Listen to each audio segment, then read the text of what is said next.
ಅಲ್ಲ ನಾವು ನೋಡಿ ಆ ಕದನ ಘೋಷಣೆ ಮಾಡಿದಾಗ ನಾವು ಸಂಪೂರ್ಣ ಬೆಂಬಲವನ್ನ ಕೊಟ್ಟಿದ್ದೇವೆ. ಪಾಕಿಸ್ತಾನಕ್ಕೆ ಸರಿಯಾದ ಪಾಠ ಕಲಿಸ್ಬೇಕು, ಇನ್ನೊಮ್ಮೆ ಇಂಥ ದುಸ್ಸಾಹಸಕ್ಕೆ ಕೈ ಹಾಕಬಾರ್ದು ಅಂತ ಹೇಳಿ ಕದನ ಮಾಡುವಂತದಕ್ಕೆ ನಾವು ಸಂಪೂರ್ಣ ಬೆಂಬಲವನ್ನ ಕೊಟ್ಟಿದ್ದೇವೆ. ಆದ್ರೆ ಕದನ ವಿರಾಮ ಘೋಷಣೆ ಮಾಡುವಾಗ ಯಾವ ಉದ್ದೇಶ ಇಟ್ಕೊಂಡು ಯಾವ ಗುರಿ ಇಟ್ಕೊಂಡು ಕದನವನ್ನ ಆರಂಭ ಮಾಡಿದ್ವಿ ಆ ಗುರಿ ಈಡೇರಿತ್ತಾ ಅನ್ನುವಂಥದ್ದು ಪ್ರಶ್ನೆಗೆ ಇವತ್ತಿಗೂ ಉತ್ತರ ಇಲ್ಲ. ನೀವು ಪಾಕಿಸ್ತಾನಕ್ಕೆ ಏನ್ ಪಾಠ ಕಲಿಸ್ಬೇಕು ಅಂತ ಹೊರಟ್ವಿ, ಆ ಪಾಠವನ್ನ ಕಲಿಸಿದ್ದೇವಿಯಾ? ನಾವು ಏನಾಗುತ್ತೆ 3-4 ದಿನ ಏನೋ ಒಂದು ಪ್ರಯತ್ನ ಮಾಡಿ ಅಲ್ಲಿಗೆ ಬಿಟ್ಬಿಟ್ರೆ ಇದರಿಂದ ನಾಳೆ ಪಾಕಿಸ್ತಾನಕ್ಕೆ ಇನ್ನಷ್ಟು ಇಂಬು ಕೊಟ್ಟಂಗ ಆಗುತ್ತಾ ಅನ್ನೋ ಒಂದು ಅನುಮಾನ ಎಲ್ಲ ಸಾಕಷ್ಟು ಮನಸ್ಸಿನಲ್ಲಿ ಹುಟ್ಲಿಕ್ಕೆ ಸಾಧ್ಯ.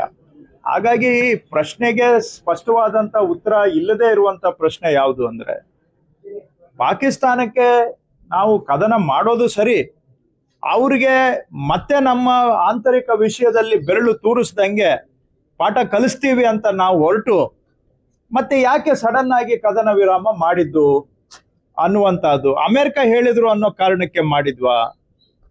ಅಮೆರಿಕ ಹಾಗಾದ್ರೆ ಅಮೆರಿಕ ನಮ್ಮ ವಿಷಯಗಳನ್ನ ತೀರ್ಮಾನ ಮಾಡೋದಾದ್ರೆ ನಮ್ಮ ಸಾರ್ವಭೌಮತ್ವದ ವಿಷಯ ಏನು ಹಾಗಾದ್ರೆ?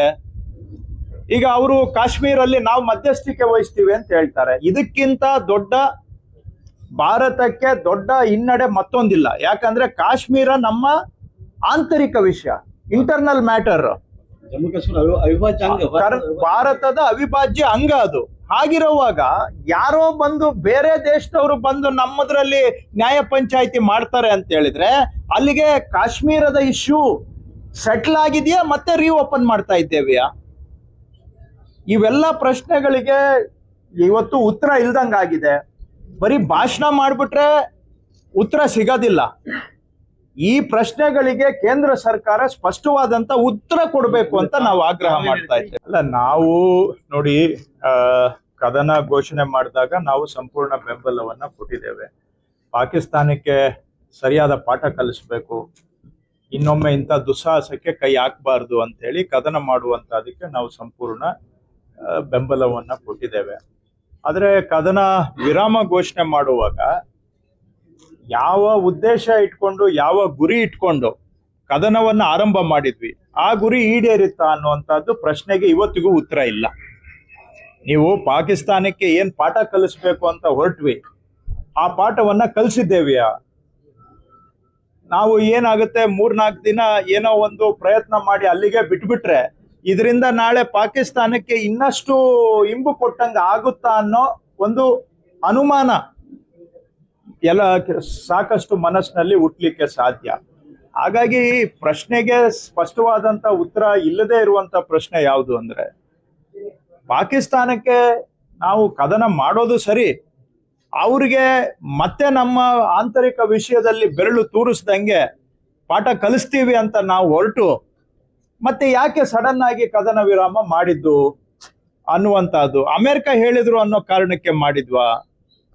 ಅಮೆರಿಕ ಹಾಗಾದ್ರೆ ಅಮೆರಿಕ ನಮ್ಮ ವಿಷಯಗಳನ್ನ ತೀರ್ಮಾನ ಮಾಡೋದಾದ್ರೆ ನಮ್ಮ ಸಾರ್ವಭೌಮತ್ವದ ವಿಷಯ ಏನು ಹಾಗಾದ್ರೆ? ಈಗ ಅವರು ಕಾಶ್ಮೀರಲ್ಲಿ ನಾವು ಮಧ್ಯಸ್ಥಿಕೆ ವಹಿಸ್ತೀವಿ ಅಂತ ಹೇಳ್ತಾರೆ. ಇದಕ್ಕಿಂತ ದೊಡ್ಡ ಭಾರತಕ್ಕೆ ದೊಡ್ಡ ಹಿನ್ನಡೆ ಮತ್ತೊಂದಿಲ್ಲ. ಯಾಕಂದ್ರೆ ಕಾಶ್ಮೀರ ನಮ್ಮ ಆಂತರಿಕ ವಿಷಯ, ಇಂಟರ್ನಲ್ ಮ್ಯಾಟರ್, ಜಮ್ಮು ಕಾಶ್ಮೀರ ಅವಿಭಾಜ್ಯ ಅಂಗ, ಭಾರತದ ಅವಿಭಾಜ್ಯ ಅಂಗ ಅದು. ಹಾಗಿರುವಾಗ ಯಾರೋ ಬಂದು ಬೇರೆ ದೇಶದವರು ಬಂದು ನಮ್ಮದ್ರಲ್ಲಿ ನ್ಯಾಯ ಪಂಚಾಯಿತಿ ಮಾಡ್ತಾರೆ ಅಂತ ಹೇಳಿದ್ರೆ ಅಲ್ಲಿಗೆ ಕಾಶ್ಮೀರದ ಇಶ್ಯೂ ಸೆಟ್ಲ್ ಆಗಿದೆಯಾ, ಮತ್ತೆ ರೀಓಪನ್ ಮಾಡ್ತಾ ಇದ್ದೇವೆಯಾ? ಇವೆಲ್ಲ ಪ್ರಶ್ನೆಗಳಿಗೆ ಇವತ್ತು ಉತ್ತರ ಇಲ್ದಂಗಾಗಿದೆ. ಬರೀ ಭಾಷಣ ಮಾಡ್ಬಿಟ್ರೆ ಉತ್ತರ ಸಿಗೋದಿಲ್ಲ. ಈ ಪ್ರಶ್ನೆಗಳಿಗೆ ಕೇಂದ್ರ ಸರ್ಕಾರ ಸ್ಪಷ್ಟವಾದಂತ ಉತ್ತರ ಕೊಡಬೇಕು ಅಂತ ನಾವು ಆಗ್ರಹ ಮಾಡ್ತಾ ಇದ್ದೇವೆ. ಅಲ್ಲ ನಾವು ನೋಡಿ ಕದನ ಘೋಷಣೆ ಮಾಡಿದಾಗ ನಾವು ಸಂಪೂರ್ಣ ಬೆಂಬಲವನ್ನ ಕೊಟ್ಟಿದ್ದೇವೆ. ಪಾಕಿಸ್ತಾನಕ್ಕೆ ಸರಿಯಾದ ಪಾಠ ಕಲಿಸ್ಬೇಕು, ಇನ್ನೊಮ್ಮೆ ಇಂಥ ದುಸ್ಸಾಹಸಕ್ಕೆ ಕೈ ಹಾಕಬಾರ್ದು ಅಂತ ಹೇಳಿ ಕದನ ಮಾಡುವಂತದಕ್ಕೆ ನಾವು ಸಂಪೂರ್ಣ ಬೆಂಬಲವನ್ನ ಕೊಟ್ಟಿದ್ದೇವೆ. ಆದ್ರೆ ಕದನ ವಿರಾಮ ಘೋಷಣೆ ಮಾಡುವಾಗ ಯಾವ ಉದ್ದೇಶ ಇಟ್ಕೊಂಡು ಯಾವ ಗುರಿ ಇಟ್ಕೊಂಡು ಕದನವನ್ನ ಆರಂಭ ಮಾಡಿದ್ವಿ ಆ ಗುರಿ ಈಡೇರಿತ್ತಾ ಅನ್ನುವಂಥದ್ದು ಪ್ರಶ್ನೆಗೆ ಇವತ್ತಿಗೂ ಉತ್ತರ ಇಲ್ಲ. ನೀವು ಪಾಕಿಸ್ತಾನಕ್ಕೆ ಏನ್ ಪಾಠ ಕಲಿಸ್ಬೇಕು ಅಂತ ಹೊರಟ್ವಿ, ಆ ಪಾಠವನ್ನ ಕಲಿಸಿದ್ದೇವಿಯಾ? ನಾವು ಏನಾಗುತ್ತೆ 3-4 ದಿನ ಏನೋ ಒಂದು ಪ್ರಯತ್ನ ಮಾಡಿ ಅಲ್ಲಿಗೆ ಬಿಟ್ಬಿಟ್ರೆ ಇದರಿಂದ ನಾಳೆ ಪಾಕಿಸ್ತಾನಕ್ಕೆ ಇನ್ನಷ್ಟು ಇಂಬು ಕೊಟ್ಟಂಗ ಆಗುತ್ತಾ ಅನ್ನೋ ಒಂದು ಅನುಮಾನ ಎಲ್ಲ ಸಾಕಷ್ಟು ಮನಸ್ಸಿನಲ್ಲಿ ಹುಟ್ಲಿಕ್ಕೆ ಸಾಧ್ಯ. ಹಾಗಾಗಿ ಪ್ರಶ್ನೆಗೆ ಸ್ಪಷ್ಟವಾದಂತ ಉತ್ತರ ಇಲ್ಲದೆ ಇರುವಂತ ಪ್ರಶ್ನೆ ಯಾವುದು ಅಂದ್ರೆ, ಪಾಕಿಸ್ತಾನಕ್ಕೆ ನಾವು ಕದನ ಮಾಡೋದು ಸರಿ, ಅವ್ರಿಗೆ ಮತ್ತೆ ನಮ್ಮ ಆಂತರಿಕ ವಿಷಯದಲ್ಲಿ ಬೆರಳು ತೂರಿಸ್ದಂಗೆ ಪಾಠ ಕಲಿಸ್ತೀವಿ ಅಂತ ನಾವು ಹೊರಟು ಮತ್ತೆ ಯಾಕೆ ಸಡನ್ ಆಗಿ ಕದನ ವಿರಾಮ ಮಾಡಿದ್ದು ಅನ್ನುವಂತಹದ್ದು ಅಮೆರಿಕ ಹೇಳಿದ್ರು ಅನ್ನೋ ಕಾರಣಕ್ಕೆ ಮಾಡಿದ್ವಾ? ಅಮೆರಿಕ ಹಾಗಾದ್ರೆ ಅಮೆರಿಕ ನಮ್ಮ ವಿಷಯಗಳನ್ನ ತೀರ್ಮಾನ ಮಾಡೋದಾದ್ರೆ ನಮ್ಮ ಸಾರ್ವಭೌಮತ್ವದ ವಿಷಯ ಏನು ಹಾಗಾದ್ರೆ? ಈಗ ಅವರು ಕಾಶ್ಮೀರಲ್ಲಿ ನಾವು ಮಧ್ಯಸ್ಥಿಕೆ ವಹಿಸ್ತೀವಿ ಅಂತ ಹೇಳ್ತಾರೆ. ಇದಕ್ಕಿಂತ ದೊಡ್ಡ ಭಾರತಕ್ಕೆ ದೊಡ್ಡ ಹಿನ್ನಡೆ ಮತ್ತೊಂದಿಲ್ಲ. ಯಾಕಂದ್ರೆ ಕಾಶ್ಮೀರ ನಮ್ಮ ಆಂತರಿಕ ವಿಷಯ, ಇಂಟರ್ನಲ್ ಮ್ಯಾಟರ್, ಜಮ್ಮು ಕಾಶ್ಮೀರ ಅವಿಭಾಜ್ಯ ಅಂಗ, ಭಾರತದ ಅವಿಭಾಜ್ಯ ಅಂಗ ಅದು. ಹಾಗಿರುವಾಗ ಯಾರೋ ಬಂದು ಬೇರೆ ದೇಶದವರು ಬಂದು ನಮ್ಮದ್ರಲ್ಲಿ ನ್ಯಾಯ ಪಂಚಾಯಿತಿ ಮಾಡ್ತಾರೆ ಅಂತ ಹೇಳಿದ್ರೆ ಅಲ್ಲಿಗೆ ಕಾಶ್ಮೀರದ ಇಶ್ಯೂ ಸೆಟ್ಲ್ ಆಗಿದೆಯಾ ಮತ್ತೆ ರೀಓಪನ್ ಮಾಡ್ತಾ ಇದ್ದೇವೆಯಾ?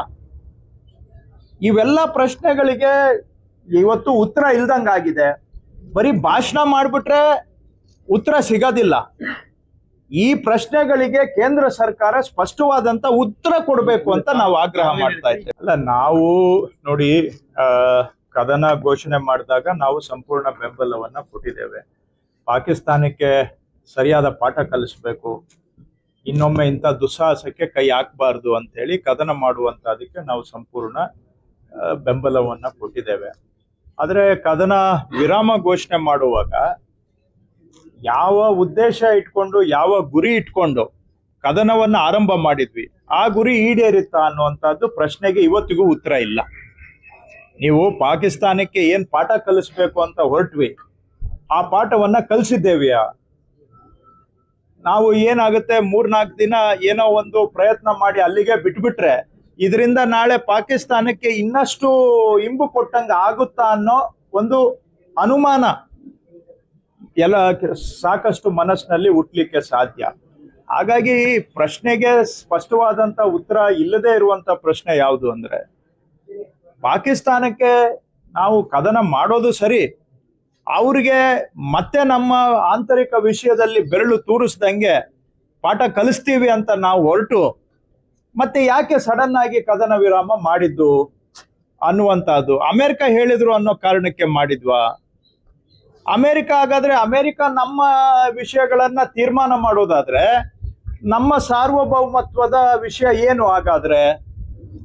ಈಗ ಅವರು ಕಾಶ್ಮೀರಲ್ಲಿ ನಾವು ಮಧ್ಯಸ್ಥಿಕೆ ವಹಿಸ್ತೀವಿ ಅಂತ ಹೇಳ್ತಾರೆ. ಇದಕ್ಕಿಂತ ದೊಡ್ಡ ಭಾರತಕ್ಕೆ ದೊಡ್ಡ ಹಿನ್ನಡೆ ಮತ್ತೊಂದಿಲ್ಲ. ಯಾಕಂದ್ರೆ ಕಾಶ್ಮೀರ ನಮ್ಮ ಆಂತರಿಕ ವಿಷಯ, ಇಂಟರ್ನಲ್ ಮ್ಯಾಟರ್, ಜಮ್ಮು ಕಾಶ್ಮೀರ ಅವಿಭಾಜ್ಯ ಅಂಗ, ಭಾರತದ ಅವಿಭಾಜ್ಯ ಅಂಗ ಅದು. ಹಾಗಿರುವಾಗ ಯಾರೋ ಬಂದು ಬೇರೆ ದೇಶದವರು ಬಂದು ನಮ್ಮದ್ರಲ್ಲಿ ನ್ಯಾಯ ಪಂಚಾಯಿತಿ ಮಾಡ್ತಾರೆ ಅಂತ ಹೇಳಿದ್ರೆ ಅಲ್ಲಿಗೆ ಕಾಶ್ಮೀರದ ಇಶ್ಯೂ ಸೆಟ್ಲ್ ಆಗಿದೆಯಾ ಮತ್ತೆ ರೀಓಪನ್ ಮಾಡ್ತಾ ಇದ್ದೇವೆಯಾ? ಇವೆಲ್ಲ ಪ್ರಶ್ನೆಗಳಿಗೆ ಇವತ್ತು ಉತ್ತರ ಇಲ್ದಂಗಾಗಿದೆ. ಬರೀ ಭಾಷಣ ಮಾಡ್ಬಿಟ್ರೆ ಉತ್ತರ ಸಿಗೋದಿಲ್ಲ. ಈ ಪ್ರಶ್ನೆಗಳಿಗೆ ಕೇಂದ್ರ ಸರ್ಕಾರ ಸ್ಪಷ್ಟವಾದಂತ ಉತ್ತರ ಕೊಡಬೇಕು ಅಂತ ನಾವು ಆಗ್ರಹ ಮಾಡ್ತಾ ಇದ್ದೇವೆ.